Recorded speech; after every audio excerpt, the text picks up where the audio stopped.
They knew something the masses never understood. Niccolo Machiavelli, dissecting the anatomy of power, discovered the brutal truth hidden beneath every throne, every empire, every crown. He saw that power is not given, it is not inherited, it is seized, clawed, ripped from the hands of the weak by those ruthless enough to take it. And he left behind the doctrine that still terrifies kings, fuels conquerors, and shapes empires. The doctrine that whispers, acquire power at all costs, or be devoured by those who will. You live in a world ruled by predators, and whether you accept it or not, someone is always hunting you. They want your position, your influence, your resources, your respect. If you refuse to fight for power, you've already lost. Power is oxygen, and without it, you choke. With it, you bend reality. You command obedience. You become untouchable. In this monologue, I will hand you Machiavelli's 12 ruthless laws of power. They are not gentle, they are not moral, they are not fair, but they are real. Hear them, learn them, and if you have the courage, live them. Comment, I choose power below if you're ready. First law, the mask of power. Power is never taken head-on. The strongest men in history wore masks, not armor. Why? Because to reveal your true intentions is suicide. You cannot walk into a room dripping with ambition and expect to survive. People fear hunger, they sense danger, and the moment they suspect your rise, they will conspire to cut you down. That is why you must learn the first ruthless law, the mask of power. You must appear harmless while remaining dangerous. You must speak softly while sharpening your blade in silence. Understand this.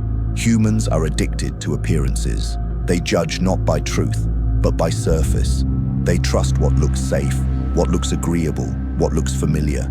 So you give them the illusion. You smile, you nod, you feign loyalty, you play the fool if you must. But beneath the mask, your eyes are fixed on one thing only: domination. This duplicity is not weakness, it is strategy. Machiavelli himself warned that a prince who reveals his entire nature invites destruction. The mask is your shield, the hidden dagger is your weapon. Do not mistake honesty for virtue. The world does not reward truth, it rewards control. If they knew what you truly wanted, if they saw the fire in your ambition, they would fear you too soon. And fear, when premature, breeds resistance. Let them underestimate you, let them misjudge you. Let them see only what you allow. That is how you advance through enemy lines, without a blade raised against you. The mask also buys you time. Time to gather strength. Time to learn your enemy's weaknesses.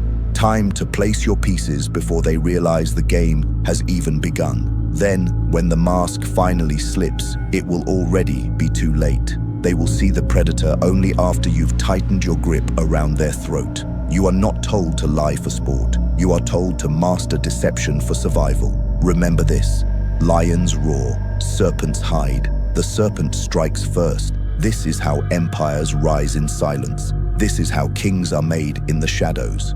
Comment below, I wear the mask, but I carry the dagger. Second law, control through fear, not love. You have been lied to all your life. They told you love builds loyalty, that kindness breeds respect, that if you give enough, people will never betray you. But Machiavelli knew the rot behind that illusion. He saw that love is fickle. It fades with convenience. It bends to circumstance. It dies the moment your usefulness ends, while fear lodges deep in the spine. It paralyzes. It anchors obedience beyond affection, beyond gratitude, beyond choice. And that is why you must always choose fear over love if you seek power that endures, because love is voluntary, but fear is survival, and survival is not negotiable. When a man fears you, he cannot ignore you, he cannot cross you, he cannot even dream of rebellion without feeling the cold breath of consequence on his neck.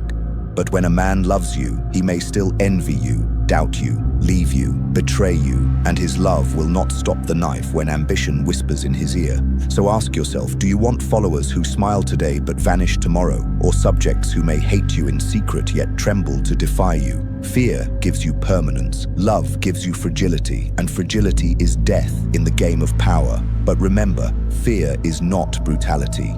Fear is predictability. It is the iron frame that makes them measure every step twice before stepping against you. It is the silent reminder that consequences are inevitable, and in that inevitability, you own their choices. You must balance it with calculation. Too much cruelty breeds revolt, but controlled fear, precise fear, is unbreakable armor, because when they respect your ruthlessness, they obey not because they want to, but because they must. And when men must, you rule them forever. So you, the one listening now, you must decide whether you want to be liked or to be obeyed, whether you want fleeting affection or permanent command, because history crowns only those who chose fear. Comment below if you understand this law with the words, better feared than forgotten. Third law, manipulate perception, not reality. Reality is irrelevant. Perception is everything, and if you fail to master this law, you will forever be a prisoner in someone else's illusion, because people do not act on truth. They act on what they believe, and belief is fragile, pliable, and easily bent by the one who knows how to shape it. And Machiavelli saw this centuries ago when he wrote that a ruler need not be virtuous, only appear virtuous because the crowd does not demand authenticity, it demands theater, and the stronger your performance, the stronger their loyalty. You do not need to be moral, you need to appear moral. You do not need to be generous, you only need to let them think you are. And if behind the curtain you are cold, ruthless and self-serving, it does not matter, because perception cloaks reality, and men are content with appearances as long as they never pierce the veil. The true power player is an architect of illusions, crafting images, symbols, reputations that hypnotize the masses and blind them to the darker truth beneath. And you must learn this art, because wars are lost, not when armies fall, but when narratives crumble, when perception is lost. So protect your image like you protect your life, because once people believe in the mask you create, you can command them to march into fire for you. Understand that the battlefield is not the world itself, but the minds of those who surround you. And if you can control what they see, you control what they believe. And if you control what they believe, you control what they will do. Reality bends to the perception you feed them, and that is why propaganda builds empires, rumors destroy kings, and legends outlive truth. So stop obsessing over what is real and start mastering what appears real, because the world itself is not ruled by facts, but by illusions strong enough to make men fight, kneel, and die. Comment below if you see the truth in this with the words, "Perception is my weapon." Fourth law, cut off weakness without mercy. Weakness is a disease, and if you allow it to linger in your circle, in your habits, or in your decisions, it will spread like rot until it consumes everything you have built. Because weakness is contagious. It infects morale, it corrodes ambition, it poisons power from the inside. And Machiavelli understood this well when he warned rulers never to tolerate liabilities. For the fate of kingdoms has often been sealed not by enemies at the gates, but by weakness tolerated within. And you must understand that pity, sympathy, and second chances for those who drag you down are luxuries you cannot afford if you intend to rise. Because the weak will always beg, always promise change, always drain you with excuses. But the truth is brutal. People rarely transform, and if they do, it is not on your timeline, so you cannot gamble your power on their redemption. You must cut off weakness without hesitation, remove it from your team, cut it from your personal habits, sever it from your thinking, because the moment you hesitate, weakness metastasizes, and the stronger you are, the more parasites will cling to you, hoping to feed, and you must learn to shake them off without guilt, for guilt is a chain forged by the weak to bind the strong. The ruthless law is this: if someone cannot carry their own weight, they will eventually pull you down with them, and mercy in these matters is nothing but disguised self-sabotage, so you must become surgical, precise, unemotional, like a general cutting diseased flesh from his army to save the body. And yes, it will make you look cold, but coldness is survival, because no empire has ever been preserved by sentiment. It is preserved by discipline, by the willingness to sever ties with liabilities before they drag the whole structure into ruin. Do not think this law applies only to people. It applies to your habits, to your thoughts, to your comforts. Anything that weakens your edge must be destroyed, no matter how small, because weakness, left unchecked, always grows. So, look at your life, look at the ones around you, and ask yourself who or what is softening your power, dulling your blade, draining your will, and then understand what must be done. Comment these words below if you accept this ruthless truth. I cut weakness, I keep power. Fifth law, exploit human desire. Every man carries a leash, and that leash is his desire, because desire is the most predictable weakness in the human animal. It drives kings into ruin. It makes soldiers betray their generals. It makes merchants gamble their fortunes, and it makes leaders expose their vulnerabilities. And if you learn to see the hunger in others, you will never run out of strings to pull, because desire is endless. It is never satisfied. It always wants more, and that is precisely why it can be exploited. Machiavelli understood that men are not moved by virtue but by self-interest.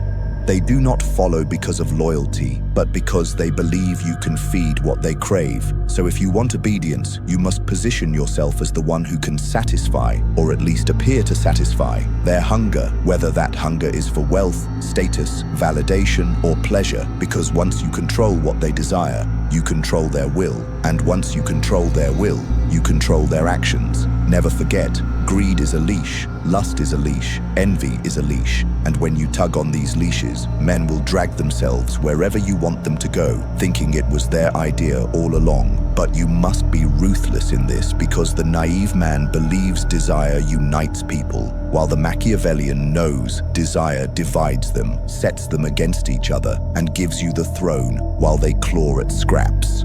Learn to promise what they want, but deliver only enough to keep them hooked, because fulfillment ends control, but desire maintains it. And when their hunger burns, they will cling to you, beg from you, serve you, even worship you, so long as they believe you are the gatekeeper to their satisfaction. But guard yourself as well, for the same truth applies to you.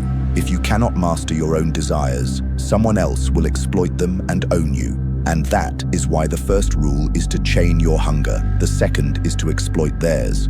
For power is not built on feeding men, but on keeping them hungry and directing that hunger toward your advantage. Comment below to anchor this law into your mind. I command desire, it does not command me. Sixth law, silence as a weapon. Power is not only in what you say, but in what you refuse to say, and silence is one of the most terrifying weapons you can wield, because men reveal themselves when they speak, but conceal nothing when you refuse to answer. And in that void, their minds betray them, filling the silence with fear, doubt, and speculation, which is far more dangerous than any words you could have delivered. And Machiavelli knew that rulers who speak too much give their enemies ammunition, while rulers who speak little force others to reveal themselves first. When you practice silence, you create an imbalance, because humans crave certainty, and when you deny it, they lean in, they grow restless, they try to please, they over-explain, and in their nervous unraveling, you gather truths they never meant to give, while you remain untouchable, unreadable, unfathomable. The weak man talks to prove his worth. The strong man withholds words to prove his control, and when you speak sparingly, each word you do release lands like a hammer, amplified by the silence that surrounds it. Silence keeps people guessing. It forces them to respect what they cannot predict. It becomes a cloak of mystery that makes others cautious, careful, hesitant, and in that hesitation, you win. The art is not to remain mute, but to speak only when your words will cut deepest, to weaponize your timing so that when you break silence, the room shifts, the power tilts, and every ear hangs on your sentence. Understand that the more you explain yourself, the more you cheapen your authority, but the more you allow silence to guard you, the more people project power onto you, even if you've said nothing at all, because silence breeds imagination, and imagination breeds fear, and fear cements control. So master the weapon most men neglect, the pause, the refusal, the calm stare that forces others into confession, and you will rule conversations, negotiations, even relationships without lifting a blade. Comment below to seal this law into your psyche. My silence speaks louder than words. 7th law, divide and rule. Unity is the dream of the weak, but division is the tool of the strong, because when men are united, they become dangerous.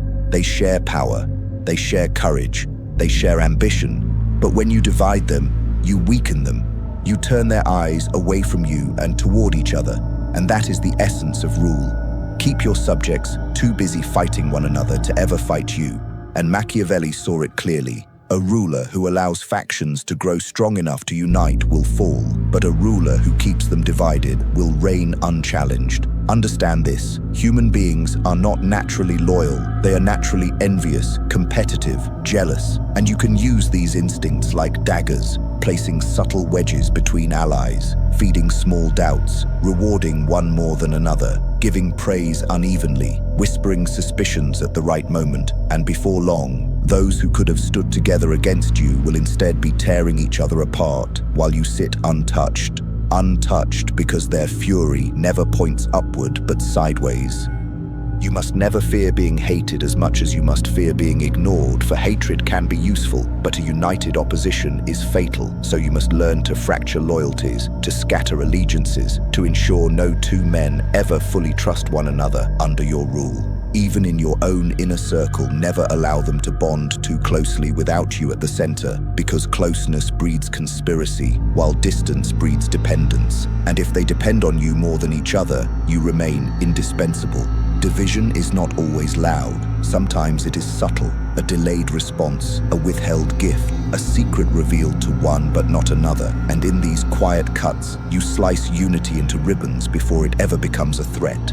This is not cruelty, this is preservation, because power cannot survive among equals. It survives by ensuring no one beneath you ever sees himself as your equal, and that requires constant engineering of mistrust. If you want to last, you must learn to make men clash over scraps while you feast, and that is how kingdoms endure for centuries. Comment below to claim this truth as your own. I rule because they divide. 8th law. Master emotional detachment. Emotion is the enemy of power, and the one who cannot detach from his feelings is forever enslaved by them. Because anger makes you reckless, love makes you blind, pride makes you careless, and fear makes you hesitate. And in the arena of power, hesitation is death, blindness is ruin, and recklessness is suicide. So you must carve out the part of yourself that clings to emotion and replace it with cold logic, because only in detachment do you gain clarity. And Machiavelli knew this well when he observed that princes must act against mercy, against faith, against humanity if survival demanded it. And such acts are impossible for those who drown in their own sentiment, but effortless for those who have mastered detachment. Understand this. Emotions are natural, but they are also weapons, and your enemies will provoke them. Your rivals will exploit them. Your followers will test them. And the moment you lash out, break down, or reveal too much feeling, they will use it as leverage against you. And so you must become a fortress, calm under pressure, unmoved by flattery, unbroken by insult, and indifferent to betrayal, for betrayal is inevitable. And yet the detached man turns betrayal into advantage because he does not respond with rage, but with calculation, always asking, what does this event give me? How can I turn this pain into leverage? How can I make loss into gain? While the emotional man merely collapses into despair, the detached man transforms everything into fuel, Coldness is not cruelty, coldness is control. It is the ability to hold the blade steady while others shake, to make decisions that seem ruthless but are in fact necessary, to sacrifice what is sentimental in order to preserve what is essential. And you must realize that most men cannot do this. They are ruled by love, jealousy, fear, or pride, and that is why most men will never rule. But if you train yourself to master your own emotions, you will become untouchable because they cannot predict you. They cannot sway you, they cannot break you. Comment below to lock this law into your blood. I feel nothing, I calculate everything. Ninth law, turn betrayal into power. Betrayal is not an accident, it is a certainty, because men are selfish, they are weak, they are hungry, and when ambition whispers to them louder than loyalty, they will turn on you without hesitation. Yet the fool collapses when betrayed. He takes it as an insult, as an unhealable wound, while the Machiavellian sees it for what it truly is, a gift, an opportunity, a signal that reveals hidden truths. Because betrayal exposes the ambitions of others, it shows you who can be trusted and who cannot. It unmasks the masks, and in that moment, you are given clarity that loyalty could never provide. And this is why you must never cry at betrayal, but dissect it. Never despair at it, but weaponize it. When someone betrays you, they are handing you the keys to their weakness, for betrayal is rarely clean. It leaves trails, it leaves vulnerabilities, and if you are ruthless enough, you can turn their act of disloyalty into a noose around their own neck, use their betrayal to justify their destruction, to rally others behind you, to tighten your grip on power by showing the cost of disobedience. Machiavelli knew that men who betray are often useful twice, first when they expose themselves, and second when their punishment becomes a warning carved into the minds of everyone watching. For nothing strengthens loyalty more than the spectacle of a traitor falling, not in secret, but in the open, crushed as an example. But sometimes the wiser path is not immediate punishment. Sometimes the betrayer can be more useful alive, controlled, monitored, fed just enough rope until he leads you to others conspiring in the shadows, because one traitor tolerated is often the bait that exposes many, and so you must learn the art of restraint, knowing when to strike instantly and when to let the cancer grow just enough that you can cut out the whole tumor. And never forget, betrayal is also your mirror. It shows you where you were blind, where you trusted too easily, where you failed to instill enough fear or respect.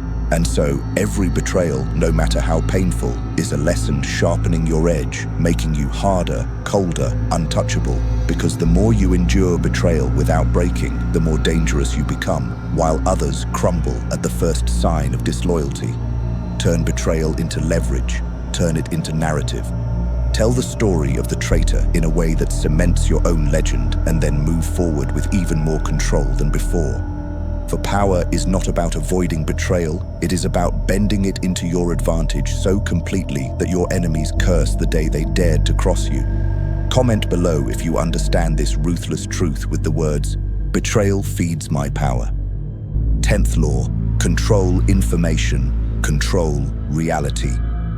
Information is the bloodstream of power, and he who controls it does not merely influence reality, he manufactures it, because truth is never enough to move the masses. Perception is, and perception is built from the fragments of information men are allowed to see. And Machiavelli knew that rulers who allowed truth to flow freely were rulers destined to be overthrown. For the unfiltered truth breeds rebellion, but the curated narrative breeds obedience. So you must understand that controlling information is not optional, it is survival, because every whisper, every rumor, every headline, every secret that drips into the minds of the people bends their understanding of the world. And if you are not the one shaping that understanding, someone else is, and that someone else will own their loyalty.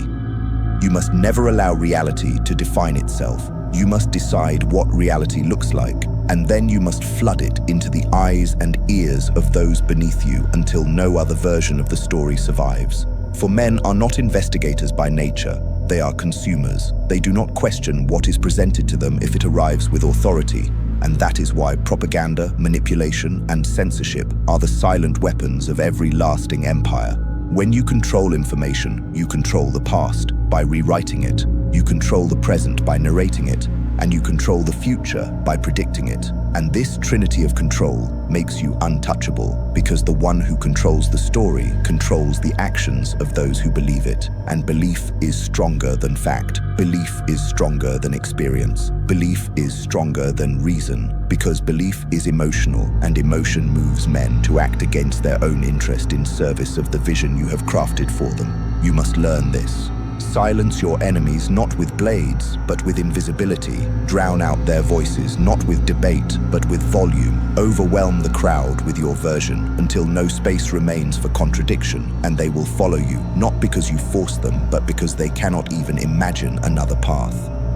Information is war, and wars are not won by who has the truth, but by who controls the microphone. And so you must never reveal everything. You must feed partial truths, staged images, strategic leaks. You must decide what the crowd knows and when they know it, because the timing of information is as important as the content, and a secret revealed too soon can weaken you, but a secret revealed at the perfect moment can destroy your rival. Even in personal relationships, this law reigns. Do not reveal your full intentions. Do not reveal your full story. Drip only what strengthens your image, what fuels mystery, what sparks respect. Because the less they know, the more they imagine. And imagination often builds you into something larger than life, something legendary, and legends are harder to kill than men. Control is not about truth. Control is about monopoly. Monopoly over what enters the mind of others. Because once you occupy their minds, you own their choices, and owning their choices is owning their future. Look at the empires of history: Rome, the church, monarchies, corporations, nations. They did not survive by allowing every man to define reality. They survived by defining reality for every man, and those who resisted were silenced, erased, or ridiculed until their voices disappeared. And this ruthless law has not changed. It has only become sharper, more technological, more invisible, but the principle remains eternal. Reality belongs to whoever has the authority to declare it. So train yourself to be the gatekeeper of information. Train yourself to feed perception like a steady drug that the masses become addicted to. And once addicted, they will defend your lies as if they were truth, because men do not fight for truth. They fight for the reality that makes them feel secure, even if it is false. So do not waste your time arguing with facts. Drown facts with narratives, because narratives rule empires. And if you control the narrative, you control the empire. Comment below if you see the ruthless genius of this law. I control the story, therefore I control the world. 11th law: always be feared more than trusted. Trust is fragile. It is as thin as glass, as temporary as morning fog. And if you build your empire on trust, you are already doomed, because men's loyalty changes with the wind. Their promises are as weak as their appetites, and their gratitude expires the moment their needs shift. But fear is different. Fear is bone deep. Fear lives in the marrow, and once you instill it, it does not leave easily. It does not fade when circumstances change. It does not dissolve when someone whispers against you. Fear stays, fear commands, fear binds. And this is why Machiavelli declared without hesitation that it is safer to be feared than loved. For love is voluntary, but fear is inevitable, and inevitability is the foundation of control. You must understand that men admire those they love, but they obey those they fear. And in the end, obedience is the currency of power, not affection, not admiration, not warmth. Because admiration cannot stop rebellion, but fear can. Love cannot silence betrayal, but fear can. Warmth cannot prevent envy, but fear forces it underground. And so if you must choose between being trusted and being feared, the ruthless man always chooses fear, because trust is optional, while fear is non-negotiable. But hear this carefully: fear is not brutality. Fear is not chaos. Fear is not sadistic cruelty. For cruelty without discipline breeds revolts. It breeds desperate enemies with nothing left to lose. But calculated fear, precise fear, measured fear, this is unbreakable. Because when your presence alone carries the weight of consequence, men hesitate, men obey, men measure their words, their movements, their choices, not because they trust you, but because they dread the price of defiance. In your rise, you must not waste time chasing trust, because trust will always fail you. It will always betray you. It will always crack under pressure. But fear does not betray. Fear does not waver. Fear does not need to be renewed. It simply lives in the shadows of your reputation, and it follows you into every room like an invisible army. Think of the leaders who were loved, adored, even worshipped. They fell the fastest because love turns to disappointment the moment expectations are not met. But the leaders who were feared, even hated, lasted longer because fear is not dependent on satisfaction. Fear is dependent only on survival, and survival overrides affection every time. You must accept the cold truth that it is better to be hated yet obeyed than loved yet ignored. And if you are hated but feared, you still command. But if you are loved but not feared, you command nothing. The world will tell you to be kind, to be understanding, to be approachable. But those who rise to the highest peaks of power know this is a trap. For approachability makes you common, and common men are devoured. But the one who carries fear in his aura is never approached without calculation. He is never spoken to carelessly, never dismissed, never forgotten, because fear engraves itself deeper into memory than love ever can. You must therefore cultivate this carefully. Be the storm they hope never to face. Be the consequence they hope never to provoke. Be the presence that tightens their throats when they think of disobedience. For this kind of fear is not built overnight, but through consistency, through calculated displays of ruthlessness, through punishments that are swift, decisive, unforgettable, not constant brutality, but sharp lessons carved so deeply into memory that the lesson is passed on in whispers long after the act. And when people fear you, they will still smile in your presence, still offer their words of loyalty, but beneath their words runs the current of survival.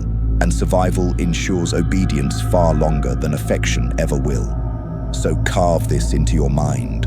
Love fades, trust breaks, but fear endures. And in a world ruled by predators, endurance is everything. Comment below if you accept this law into your blood. I choose fear over trust. 12th law, never stop ascending. The greatest mistake of kings, generals, and conquerors is not that they fail to seize power. It is that they stop, they pause, they rest on the throne as if the climb has ended, as if power is a mountain with a peak that once reached secures safety forever. But Machiavelli knew the darker truth.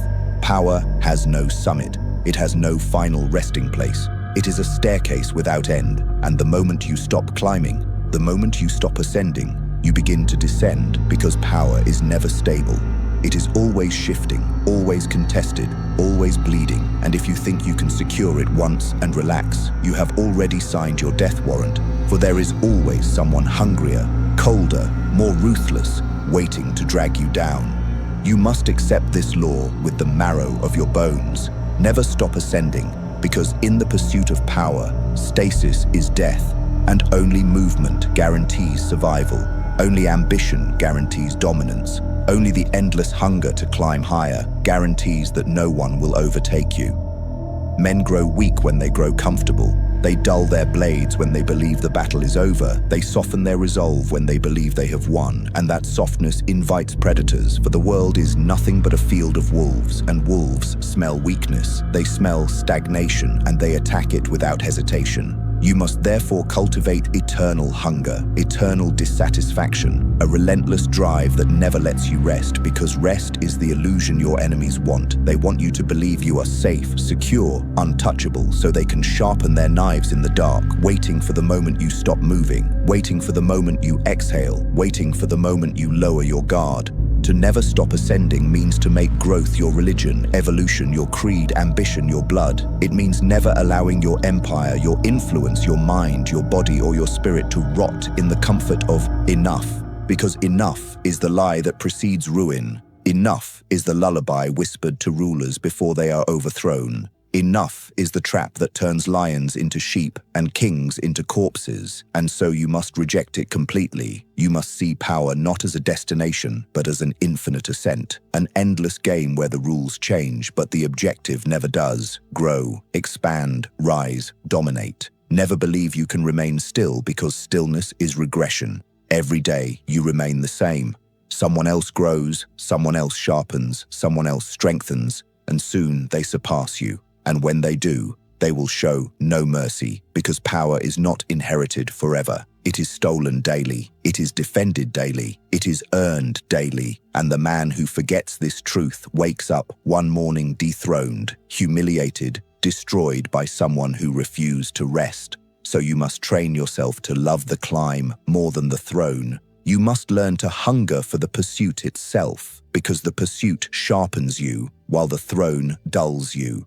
The climb keeps you dangerous, while the throne makes you vulnerable. And history is littered with rulers who thought the throne was the goal, when in truth, the throne is the beginning of the climb, not the end. Alexander conquered the world before 30 and died restless because he realized there were no more worlds to conquer. Caesar crossed the Rubicon because peace was unbearable. Napoleon crowned himself emperor because no crown was high enough. Every man who tasted true power understood that stopping is impossible, that pausing is ruin, that endless ascent is the only path, because power is like fire. It dies the moment you stop feeding it, and the man who stops feeding it becomes ashes. This law must be written into your very soul. You must reinvent yourself constantly, expand constantly, conquer constantly. Even in times of peace, you must prepare for war. Even in times of victory, you must plan for the next campaign, because the world belongs to those who are never satisfied, those who climb even when the mountain seems conquered, those who look down from the peak and see not security, but danger, because the higher you climb, the more enemies you attract, the more threats circle you, the more danger hunts you, and so your only defense is to climb higher still, to place yourself so far above them that their daggers cannot reach you, their envy cannot touch you, their conspiracies cannot corner you, for men can conspire against a king, but they cannot conspire against a god.